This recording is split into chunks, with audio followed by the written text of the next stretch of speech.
দার্জিলিং পৌঁছেই হোটেলে check in করতে করতে আমাদের প্রায় 1:45 বেজে গেছিলো। সেই দিনই আমাদের আবার 3টে নাগাদ বেরোনোর কথা ছিল, যেটা কোনোভাবেই পসিবল হয়নি।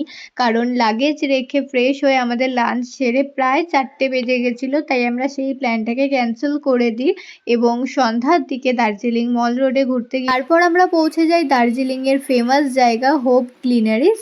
আর সেখানে ছবি তোলার জন্য দিতে হয়েছিল প্রায় আমাদের 1 ঘন্টা লাইন।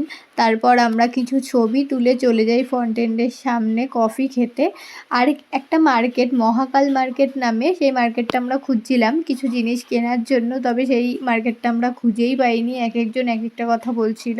আর এখানে এই আন্টি এত কিউট ছিল, আমাদের সাথে বেশ গল্প করছিল। এরপর আমরা আরও লোকাল কিছু খাবার ট্রাই করি এবং চারপাশটা ভালোভাবে ঘুরে দেখি। যাই হোক, আমাদের সন্ধ্যেটা তো আজ খুব ভালোভাবেই কাটলো। এরপর কি হলো সেগুলো নেক্সট পার্টে তোমাদের সাথে শেয়ার করবো। টাটা।